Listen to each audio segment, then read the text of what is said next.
दोस्तों नमस्कार। आज फिर मैं आपके साथ हूँ। आज कुछ बातें आपसे फिर से करते हैं।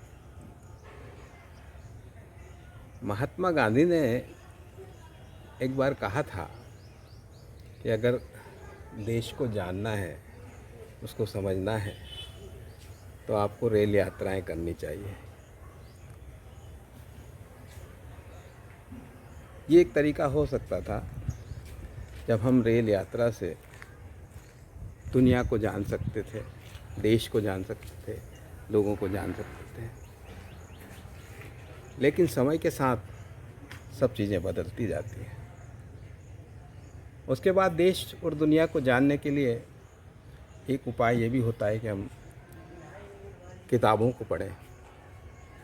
किताबों को पढ़ें और उन लोगों को पढ़ें जो लोगों के बीच गए, लोगों से मिले जुले, जिन्होंने उस स्थान को देखा, उन लोगों की संस्कृति को देखा, जीवन शैली को देखा, वहाँ की प्रकृति को देखा।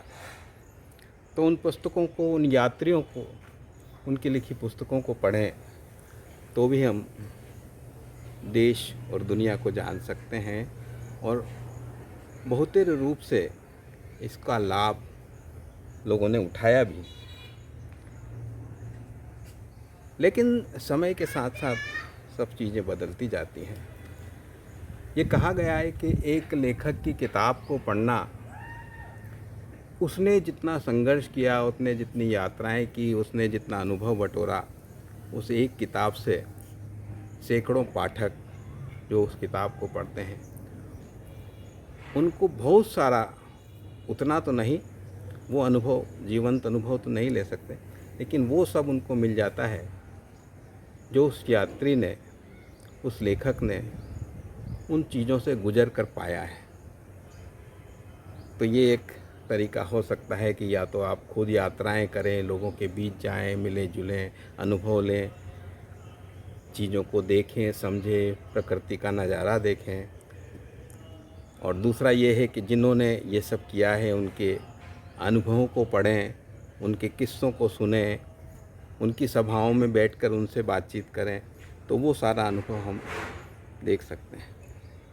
लेकिन समय के साथ साथ बहुत से परिवर्तन आते हैं और अब digital media, social media, technology का ज़माना है। पुस्तकों का स्थान दृश्य माध्यम ने लिया है। ख़ास तौर से जो व्लॉगर्स होते हैं, जो ट्रैवलॉग लिखते हैं, दूसरे विचार के व्लॉग बनाते हैं, डॉक्यूमेंट्रीज़ होती हैं, वो सब आज इंटरनेट पर, यूट्यूब पर उपलब्ध है। तो हम उनको देखकर, अनुभव करके, उनके साथ यात्राएं करते हुए भी बहुत सी चीज़ों को जान समझ सकते हैं। तो आज मैं इन्हीं सब बातों से और जो अनुभव हमने घर बैठे दुनिया की सैर करते रहे और जो हमारे माध्यम बने, किस तरह से ये सब होता रहा। ख़ास तौर से कोरोना काल के समय जब कोई चारा नहीं था, तब हम लोग यूट्यूब की ओर मुड़े। रेगुलर चैनल्स तो हमने देखना काफ़ी पहले बंद कर दिया था, लेकिन हम यूट्यूब पे मुड़े तो कुछ ऐसे वीडियोस देखने को मिले कि फिर हमारा रुझान दुनिया देखने की तरफ घर बैठे उन अनुभवों को साझा करने के लिए, समझने के लिए। हमारे बहुत से दोस्त बने, जैसे वो हमारे परिवार में आ जाते हैं। तो मैं आज कुछ बातें उस परिवार के बारे में भी करना चाहता हूँ कि किस तरह से हम दुनिया की सैर पिछले दिनों करते रहे।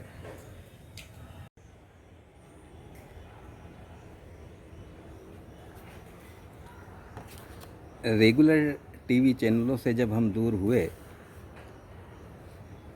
और यूट्यूब की ओर उद्यत हुए, तो सबसे पहले हम लोगों ने दूरदर्शन के पुराने कुछ एपिसोड, कुछ धारावाहिक देखना शुरू किए। दो का उल्लेख मैं यह करना चाहता हूँ जिससे हमारी रुचि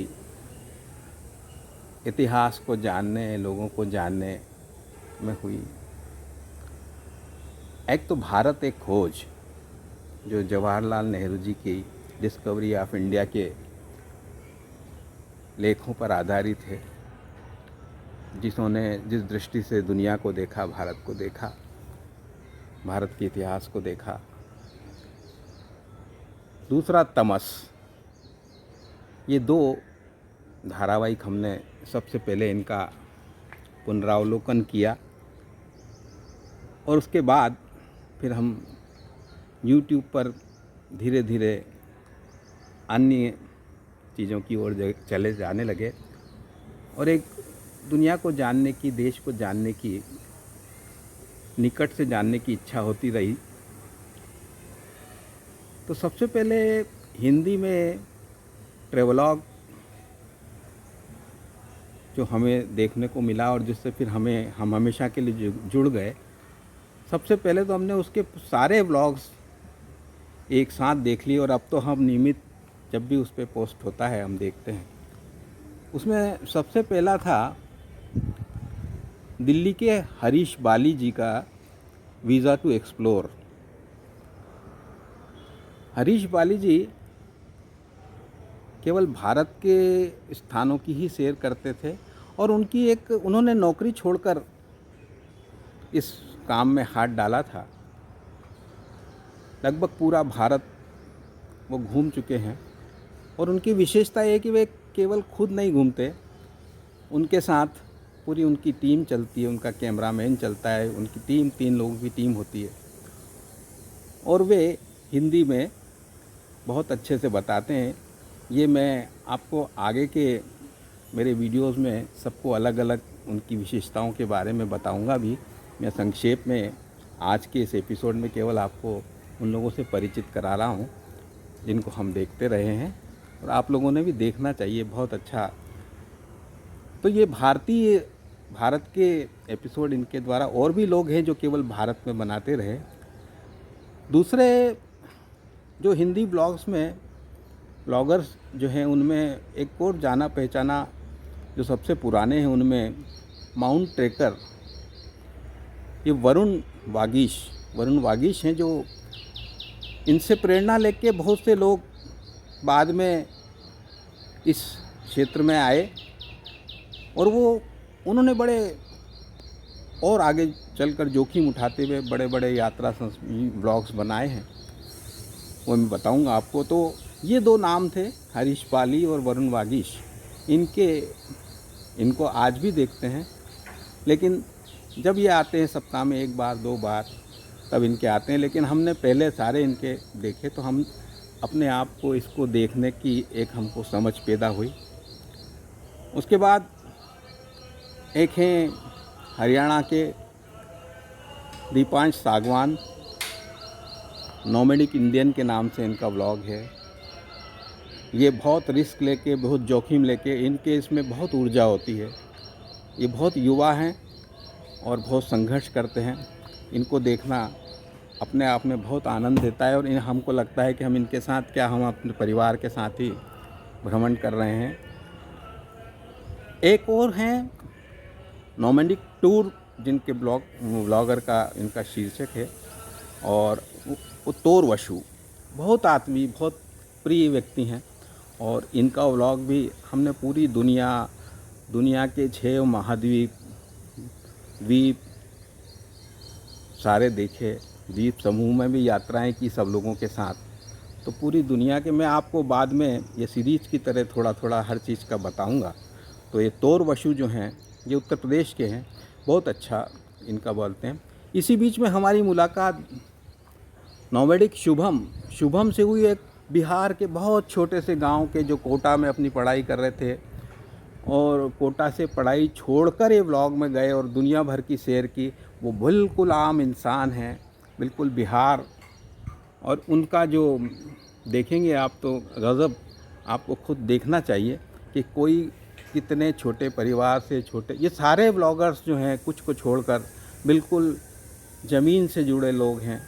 और जो सारी चीज़ों, उनकी भाषा को आप ऐसा मत खोजिए कि बहुत अच्छी भाषा होगी, बहुत अच्छा अभिव्यक्ति होगी, लेकिन उनका आप देखेंगे तो समझेंगे कि इनने कितना संघर्ष कर रहे हैं। कभी मन हुआ तो कभी ब्लॉगर्स को लेके मैं ज़रूर कुछ बड़ी रचना कभी लिखूँगा, क्योंकि मैं उनके जीवन, उनके साथ इतना घुल मिल जा कर, उस जैसे मैं खुद यात्रा कर रहा हूँ, तो वो उनको समझने के लिए पूरा हम 3 साल से लगे हैं। तो वो ये मेरे दिमाग में शुभम के बारे में भी है, बिहार से निकला, वो कहाँ से कहाँ पहुँच गया और कि किस तरह से दूसरे बिना भाषा जाने दूसरी भाषाओं में, रूस में, चीनी में, जापानी में, और जहाँ अफ्रीका के बारे में कैसे कैसे एपिसोड हैं आप देखेंगे, कितना संघर्ष करते हैं। श्रीलंका बहुत खूबसूरत, मैं लोगों की संस्कृति देखी तो मैं जाना कि हम बहुत कुएं में एक मेंढक की तरह हैं। हम अपने आप को ही सब कुछ समझते हैं, लेकिन अफ़गानिस्तान और पाकिस्तान जैसे, मुझे दुख होगा, कोई कष्ट नहीं है कि उनकी मेहमान नवाजी जब मैं देखता हूँ इन लोगों के साथ, तो मुझे बहुत आश्चर्य होता है। बहुत खूबसूरत दुनिया है, बहुत खूबसूरत लोग हैं। बहरहाल मैं आपको अभी संक्षेप में, बाद में काफ़ी डिटेल में, जब हम हर महाद्वीप की बात करेंगे, हर ब्लॉगर की बात करेंगे, ये एक बड़े सीरीज़ की तरह मैं ये करना चाहता हूँ। देखें कहाँ तक हो पाता है। आज मैं प्रारंभिक तौर से ही मैं आपको बता रहा हूँ। तो मैं एक दूसरे बहुत, जिन्होंने मुझे उन बहुत आत्मीयता है, और हम बहुत उनकी जो उनका जो जीवन किस तरह से दुखद मोड़ पे पहुंचा, और फिर वो ब्लॉगर हो गए और उन्होंने दुनिया को घूमने का फ़ैसला किया, और वो भी एयर से नहीं, उन्होंने साइकिल पर घूमने का फ़ैसला किया। वो हैं डॉक्टर राज, उनका व्लॉग है साइकिल बाबा के नाम से, और वो लगभग 108 देशों की यात्रा साइकिल पे कर चुके हैं। उनकी साइकिल का नाम है धन्नो। पुरानी साइकिल अब बदल दी उन्होंने, अब नई साइकिल है, लेकिन साइकिल पे यात्रा करते हुए उस यात्री के संघर्ष क्या होते हैं, वो किस तरह से लोगों से मिलता जुलता है, कैसे खाता पीता है, कैसे जंगल में कैंपिंग करके अपना खाना बनाता है, खाता है। बहुत उनके साथ हमारी सद्भावनाएं हैं, और वो जहाँ जाते हैं वहाँ देश का नाम रोशन करते हैं। एक पेड़ देश के लिए वहाँ लगाते हैं, उनका अभियान है। तो ये हैं साइकिल बाबा। और एक बहुत अच्छे हमारे ब्लॉगर मित्र हो गए हैं दाऊद अकूज़ादा, ये अज़रबैजान के हैं, इनका इसी नाम से ब्लॉग है। ये बहुत उदार हृदय, इन्होंने भी अपनी नौकरी छोड़ के की है। इनके सारे ब्लॉग हमने देख लिए। इनको सबसे ज़्यादा श्रीलंका प्रिय है, भारत भी बहुत बार आ चुके हैं, और ये बहुत उदार हैं। और जितना ये यूट्यूब से कमाते हैं, जिस एपिसोड से जहाँ से कमाते हैं, वो वहाँ पूरा का पूरा डोनेट कर देते हैं। इनकी व्लॉग देखते हुए हमारे कभी कभी आँखें भर आती है, इतने संवेदनशीलता से बनाते हैं, और बहुत देखता हूँ मैं। दूसरे एक, अगर प्रकृति का बीच जाके देखना है, समुद्री उसको देखना है, तो एक हमारे प्रिय हैं जंपिंग प्लेसेस ब्लॉग के दंपति, पति इंग्लैंड के हैं और शायद पत्नी अर्जेंटीना की हैं, और दोनों पूरे खूबसूरती से बनाते हैं व्लॉग, और ये बहुत हमारे मनपसंद है। और एक व्लॉगर हैं, वो अपनी युवावस्था से बनाते हैं और अब बहुत प्रौढ़ हो गए, लेकिन अभी हाल ही में वो मांडव भी आए, उज्जैन भी आए, भारत की यात्राएं कई बार कर चुके हैं। वो हैं गैब्रियल ट्रैवलर्स, ये ज़रूर देखिएगा। ये हिस्टोरियन लगते हैं, हो सकता है इन्होंने पुस्तकें भी लिखो, लेकिन बहुत डीप में जाके जंगलों में घूमते रहते हैं, भटकते रहते हैं, और बहुत खूबसूरती से अभिव्यक्त करते हैं। हम उनके साथ, जैसे हम खुद घूम रहे हैं, पैदल खूब घूमते हैं, कार से जाते हैं तो खड़ी कर देते हैं और खूब पैदल घूमते हैं, और पैदल घूमना बहुत गज़ब है। एक अभी पिछले दिनों हमारे बहुत आत्मीय हो गए, नीदरलैंड में हैं, देसी कपल ऑन द गो के नाम से हैं, और इसमें युवा हैं दोनों, सौरभ हैं और नेहा हैं, और ये नीदरलैंड में रहते हैं। इनके साथ भी हमने भारत की भी यात्रा की और विदेशों में भी उनके साथ खूब घूमे। इनको देख के बिल्कुल हमें हमें हमारी बेटी और दामाद याद आते हैं। और उनका भी हम बहुत आत्मीयता से उनके ब्लॉग देखते हैं। तो आप भी हो सके तो ज़रूर देखें देसी कपल ऑन द गो। और भारत को देखने के लिए मनीष सोलंकी गुजरात के हैं, बिल्कुल गुजराती स्टाइल में हैं, लेकिन बहुत आत्मीय हैं, बहुत अच्छा है। उन्होंने परिवार के साथ भी यात्राएं की और वो गुजराती हैं और बहुत अच्छी हिंदी बोलते हैं, बहुत अच्छा बताते हैं। उस पूरे भारत में घूमा है उन्होंने, उनके व्लॉग देख के भी हमको बहुत अच्छा लगता है। तो हो सके तो आप उन्हें भी देखें। बहुत से ब्लॉगर हैं, परमवीर हैं, बॉडी बिल्डर हैं, बहुत युवा हैं, वो बहुत रिस्क लेते हैं, बहुत पूरे देश में। ये सब लोग 100 से अधिक देश घूम चुके हैं सारे लोग। ये बहुत कम लोग हैं जिन्होंने 100 के अंदर हैं, ये 2-2 बार भी घूम रहे हैं बहुत से लोग। लेकिन इनको देखना, इनको समझना बहुत अच्छा लगता है। तो डेली मैक्स हैं जो इंदौर भी आए थे, डेली मैक्स का भी बहुत अच्छा है। तो एक देसी नाम भूल रहा हूँ, अगले किसी एपिसोड में बताऊँ, वो भी देखना। वो हिंदी गुजराती सब बोल लेते हैं, बहुत अच्छा बोलते हैं। तो वो हाल फिलहाल में हमने हमारे ही परिवार के अगम्य सक्सेना के भी कुछ ब्लॉग देखे हैं और हम उनके मुरीद हो गए। वो इसलिए कि उनके ब्लॉग्स में डॉक्यूमेंट्री का भी पुट होता है, ट्रैवल का भी पुट होता है, साहित्य का, कटाक्ष का और भाषा हिंदी का भी बहुत अच्छा योगदान होता है। और हमको बहुत अच्छा लगता है जब वो छोटी छोटी सी टिप्पणी बहुत मेहनत से बनाते हैं। ट्रैवल कब करते हैं, लेकिन घर आकर बाद में बहुत आराम से उसको एडिटिंग करते हैं, जैसे हम डॉक्यूमेंट्री देख रहे हो, बहुत गंभीरता से उसमें डूब कर करते हैं। अब ये सब है जो हम डूबे रहते हैं। बहुत से नाम मैं भूल भी गया हूँगा। तो मेरी कोशिश, अनुरोध है आप लोगों से कि आप एक बार अगर ये देखने लगेंगे तो आपको दुनिया बहुत नज़दीक आ जाएगी आपकी, और आप दुनिया को समझ लेंगे। और हमको लगेगा कि हम इतने पीछे हैं, लेकिन बहुत सी चीज़ों में बहुत आगे भी हैं। ये सारी दुनिया की जो खूबसूरतियाँ हैं, जो प्रकृति की, वो हमारे भारत में सब कुछ। कहीं भी बाहर जाए बगैर भी हम भारत में इनका सुख आनंद उठा सकते हैं। लेकिन जो कमियां हैं वो भी आपको कबूलना चाहिए और वो देखना चाहिए। तो ये जब तक हम सारे महाद्वीप की बात हम बाद में धीरे धीरे करेंगे। मुझे इस ब्लॉगर के ज़रिए हम लोगों ने आइसलैंड से लेके दक्षिण अफ्रीका, उत्तरी ध्रुव, लैटिन अमेरिका, पूरे 6 महाद्वीप, सबसे नया बना देश जिसकी राजधानी का नाम भी दिल्ली है, उसकी भी सैर की। खूबसूरत हमारा नॉर्थ ईस्ट, जहाँ से बांग्लादेश सामने दिखता है, जहाँ से वो दृश्य भी देखना बहुत खूबसूरत है। आप एक बार ज़रूर गुजरें। मैं तो आपसे बात बीच बीच में जब मन होगा करता रहूँगा। आज केवल इतना ही कहना था कि आप इस दुनिया में ज़रूर जाएं। आप सारे सीरियल, सारी खबर चैनल सब छोड़ देंगे और आपको अच्छा लगेगा कि एक आपने बहुत अच्छा काम किया। आप संपन्न हुए, आपने दुनिया को बिना किताबें पढ़े या बिना जाए भी अनुभव किया। क्या दुनिया का खान पान होता है, क्या रहन सहन होता है, ये सब लोगों के बीच जाकर उनको देखकर कितने हम अपने आप में गर्व करने योग्य हैं। किन चीज़ों में गर्व किया जा सकता है और किन चीज़ों में दुनिया से हमको अभी बहुत कुछ सीखना है। फ़िलहाल इतना ही। धन्यवाद। आप देखते रहिएगा। मेरी कोशिश होगी कि मैं थोड़ी थोड़ी बातें इन चीज़ों पर भी करता रहूँगा। नमस्कार।